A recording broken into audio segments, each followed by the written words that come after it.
Welcome back to Streamline Entertainment. It's Marvin speaking. I just want to go back to a video which is quite interesting, and this is what True Geordie, he only made one video about the Jay Slater disappearance linked to Disturbing Criminal Network, and he's got contacts out there. And I remember he got a bit of backlash into what he was saying by AYP and Rocky, that they don't like him for what he's actually saying about what goes on there. And I think he was actually spot on. I don't want to play the whole video, but I'm going to play 7-8 minutes of it, which I think is quite important to what he's actually saying. Just the title itself, linked to Disturbing Criminal Network, it makes you think. And I remember a video that AYP done, and he brought True Geordie up. And I think what it was, because True Geordie was basically saying that, these older guys are exploiting young people and technically getting away with it. He didn't like it because he knew that True Geordie and the friends who's gone out there were right in about discussing, True Geordie discussing the case and was more or less spot on.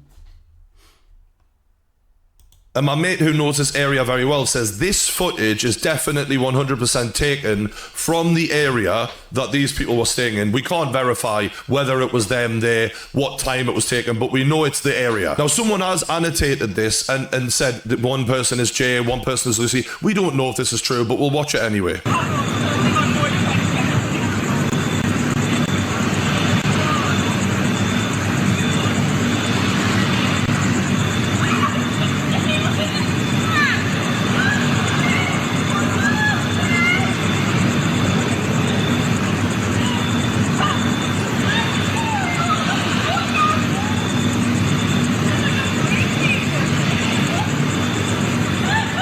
Now, that could be a lot of things. That could not be related to Jay and Lucy and these people at all. Or it could be that Jay was trying to sell the watch and someone stabbed him, or that he was going to give the watch back and someone stabbed him. It could be all sorts of things, but I do think it's important to include it at this time. Now, an investigator known as Mark Williams Thomas from the UK has gone out there and he's been involved in other investigations, such as I think Madeleine McCann's disappearance, etc. So he's got a lot of experience, and he got his hands around the situation and went, look, I want to speak to these two dudes, the last people to see him, and if I don't hear from them, I'm going to reveal their identity. And that has brought them out the woodwork, and he's managed to have a conversation with them. Ayub has provided me with his account of what he says happened on that morning, Monday the 17th of June. He says he was on the strip, Jay wanted to carry on partying, and he said he had nowhere to stay, so he said he could come back to his. They say in the car, they played music and chatted before stopping to get a drink. He had nowhere to stay. I'm sure he had somewhere to stay. Bit weird. Okay. At a cafe. It was said that he'd lost keys, but my point is there, why did he ring Brad? Why did he ring Lucy? There was obviously other friends we do know from his area that were actually there, and yet he went off with two of the worst people you could actually go off with. Doesn't make sense. At the shop just prior to entering the mountains. He says he was driving, his friend was in the passenger seat, and Jay was in the back. They say on arrival at the rental, his friend opened the door, went into the left and went straight to sleep. Jay walked in behind, followed by him, and when gone inside, they went upstairs, and Ayub then said to Jay, sofa's yours, here's a towel, here's a blanket, have a shower if you want. What about Rocky's story, sleeping in the car? Or, like I said, we do know there were other people that were possibly at the premise as well. We know Lee Tabera's basically name has come up, Brandon's, Brad. We do think there were two cars basically that came back to the Airbnb. So it could have as many as 8 people there. Jay asked for a cigarette, and Ayub said, I've got some Camel cigarettes, and put one on the side. Jay then asked for a phone charger. He said, go into my friend's room, he's asleep, take his charger, and you can put your phone on charge. listen to all of this now. It just sounds all scripted to me. It really, really does. It just sounds like a narrative that people think, yeah, let's just film this out and see how it's going. Nobody's going to be talking about this 3 months later. Man, Ayoub seems very hospitable, a very nice person. I'll give you a lift of mine, I'll look after you, give you a blanket, give you a towel, have a shower, help yourself, make yourself at home. He seems like a great friend to meet on a holiday. And yet, won't come forward, give his story, even though you were the last person to see him. You won't do a TV interview at all. Bit weird. Such a great guy. Surely you should want to do your bit to help instead of hiding away. This is my point. This is why I made that video, the short video before, earlier on this afternoon. Because people love filming and having a good time and making money. But when it comes back to the facts and care for human life, they don't actually give a toss. It's nothing to do with me. And it's sad. It really, really is sad. Not showing a face. Ayoub says he then goes to sleep and he's woken by a buzzer. Ayoub says he comes down the stairs. Jay says to him, what's that annoying noise? Which was the doorbell. Ayoub says he opens the door and speaks to a woman and a man, and they gesture that he needed to move his car. Who is this woman and man? Didn't have names, haven't come forward. Does anybody know their names? I don't, and I've been looking over this case for since in 2 weeks after he went missing at the end of there, and I just caught up listening to people on TikTok and other YouTubers that was on this case before me, and nobody knows who these two people was. The American woman who's said to be an eye specialist or an eye doctor. Apparently she did make a statement and withdrew it. Why? Because probably Lucy told them to withdraw it. It doesn't make sense, this case. Even when we go back, yeah, there are sort of, lies that obviously True Geordie is picked up by, Ayoub doing everything to help this young lad. It's because they didn't want this story to ever come out and be as big as what it is. And they certainly didn't think that it would go on for this long. Ayoub says he gets into his car and he's starting to move it, and he looks in the rearview mirror and he sees Jay talking to a woman. He's got his trainers on, so he's about to leave. Interestingly, he was distracted by talking to this couple, and then at the exact same time, Jay is looking to leave. Was that Jay taking his opportunity while this guy was busy moving his car to get the fuck out of there? Because he's saying, I seen him talking to a woman afterwards. He's been following this case just like we have. He knows Jay talked to a woman. He may be connecting those dots, and he might not even seen Jay talking to this woman. Jay might have done a runner. Jay then says to Ayoub, having moved the car, the woman says, I can get a bus every 10 minutes. And Ayoub says, he says to him, mate, just chill out. I'll drop you off in town when I wake up properly. He went, no, I'm hungry. I need to get a scram. And the woman told me I can get a bus every 10 minutes to Los Cristianos. It makes you laugh, doesn't it? It just absolutely makes you laugh at the end of the day. This lad's completely off his face at the club.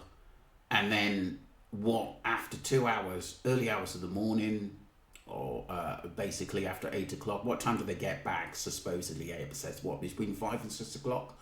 2 hours and a bit. He's out the door, ready to get something to eat. I feel fine now. That doesn't make sense to me. It really does.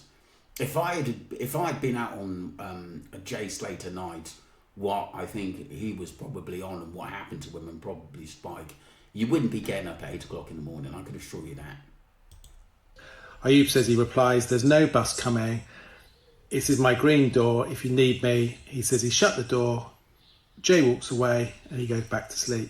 He then says he gets a call from a friend of Jay's who says that he's in a ditch somewhere and he's been cut by a cactus. Which friend knew this guy, and how did they have a previous relationship? All of these are key questions that we should be getting the answers to here. We're getting tiny bits of information, but the real interesting stuff that can actually help us piece this together ain't coming forward. The evidence still...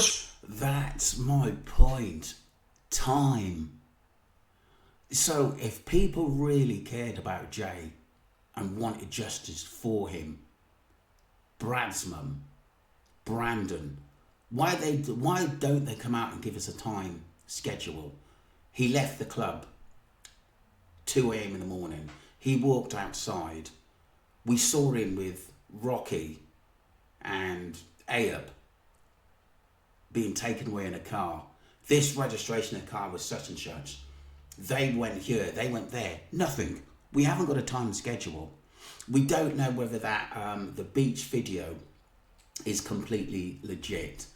I mean, you could say it did come out around the time Jay disappearance, like you know, a week or two later that video was circulating, and I've never seen that video before. It could be fake, it could be real, but like I said, little bits were actually filtering through that we as sleuths didn't actually know about at the time, but it makes sense now.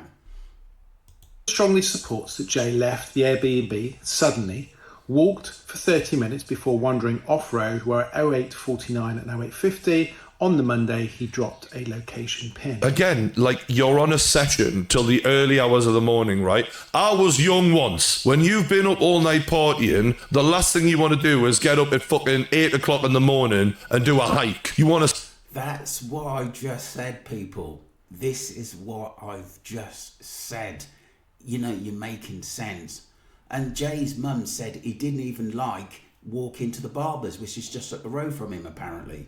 Sleep all fucking day. None of that makes sense. However, as part of this investigation, we have sought to identify and speak with as many people that Jay had contact with whilst in Tenerife.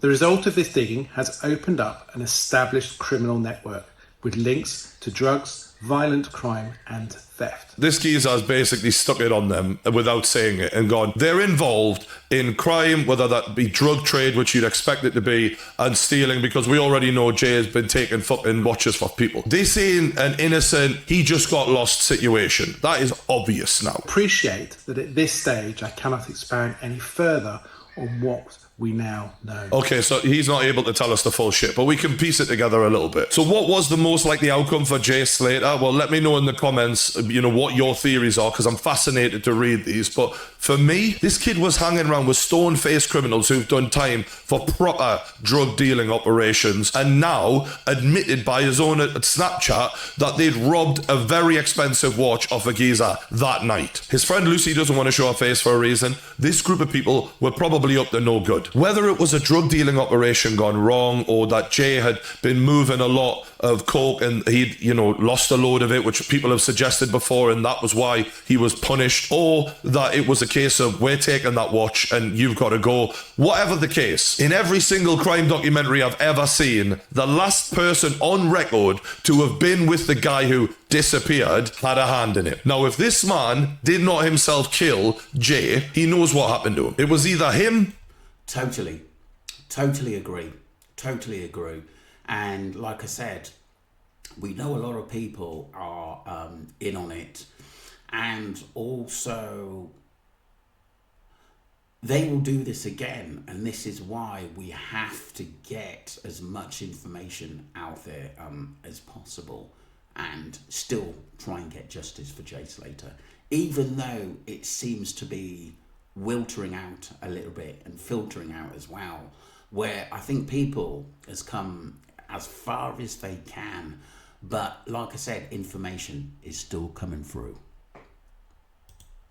Or he knows who did it. But let me know what you think in the comments below, because I know there's some wild conspiracy theories out there. And while I haven't really gone too heavy into them in this video, because I just wanted to keep it to the things I feel like we can know for sure, I'm definitely interested to read them, and let me know what you think. Also, if you haven't already, like the video. It really helps with the video views and all of that good stuff. So I appreciate everyone supporting the channel. Subscribe to the True Geordie YouTube channel for more. He's absolutely brilliant, and like I said, his video, it got a lot of hate, especially from Ayub and Rocky. And listen to the whole, if you haven't heard it, Jay Slater disappearance linked to Disturbing Criminal Network by True Geordie. Subscribe to him and listen to it. It'll really open your mind up on what we're thinking now.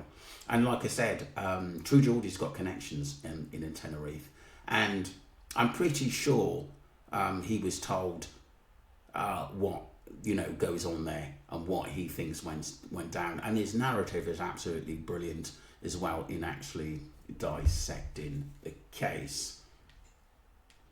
We're going to move on to someone who's had experience in Tenerife, and they've actually sort of come to me in secrecy and not to share their name, which I completely respect that, but they seem to know what's going on in the Masca area as well. Hi Marvin, and first of all, thank you so much for reading me and the huge mention you gave me today. It was just about crucial information the other day, which this person actually put up. It is crucial to me that I will be kept anonymous as I do live close to the action. Isn't it interesting? This person has said that, to be close to the action, or lives close to the action, should I say. I will send you some screenshots of facts I Googled of them, stating that the mayor goes by the disciple and Frege goes by the prophet. A picture of evil looking Frege is a joint. They are both ex-mayors of the PSOE party, one already exposed and disgraced for some weird corruption and something very odd about an old people's home he ran in the times of COVID, which we know that was Roman. Then this person goes on to say, there's an old military hospital out there near Casa Araza and Casa 7, all closed off with solid steel gates and cameras overlooking the only road leading there. It also has a helicopter landing spot and closed access to the tunnels. Interesting, very, very interesting. And anyone who's got any information on these tunnels, it's said sometimes people are living there, and are mafia gangs taking actually people there to torture them or to do whatever they like? Plenty of doctors related to the family. Interesting, very interesting. My husband died in Spain in a bike accident from severe head injuries, and all his organs were removed, as it is a rule for repatriation. Very odd. Else a cremation, but you can never get the entire corpse out of the country. Wow, that's odd. That really is. I do believe that there's a lot of money in this, and that Islands is ideal with lots of young illegal immigrants drowning. Even a lot of tourists seem to go missing or drown out there.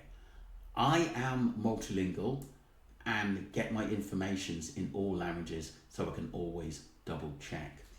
Interesting person, which I'm going to keep in touch with, and thank you for this information. We're just going to move on to basically the people involved in Jay's disappearance who have been mentioned. Lee Tabera was supposed to be in the club with a hat. I would definitely say he is an enforcer and gets things done. Rocky too, I think he's an enforcer for Ayub. I think Ayub's a middleman and a pusher. Lucy, a pusher, and I think Lucy sets people up. Brad, a pusher. Sonny, his brother, are pushers. Ophelia, I think she's the one that I think is a watcher, and if anything happens around, I think she's very good at covering things up, and I think the police would take her word. Roman, access to cover-ups, fraud, paying police off, and many other things. CCTV cameras, I think he's the one that has a final say in getting rid of evidence that we need to basically get convictions here. But this is a case is very, very sensitive in the way that it's been covered up more or less completely. Yes, there are information coming for you, but what we do know, a lot of people who are living in Tenerife and saying it's a great place to live, or I'm not telling you what happened about Jay Slater. They're living in a bubble. They're living in a bubble. They're probably making good money and don't give a shit, to be honest with you, what happens to Jay Slater. And these people involved, they haven't got no respect for human life, no respect for people who are interested in this case of getting justice. And if it happens to someone else, their scenario is going to be the same thing. Oh, he's just gone missing. It was his own fault. It just goes on and on and on. And I'm glad that I'm exposing it, and other sleuths and TikTokers are exposing it as well, because I think it needs to be out there, and I think it's been happening for years. And I think there's so many parents who've lost their kids over their children, and dead bodies and skeletons buried all over the place. And we're not supposed to talk about it. What's this world coming to, hey? Don't forget to subscribe to Streamline Entertainment. Please support the channel, and we're still going to get justice for Jay, and we're still going to keep talking about the case. Thank you.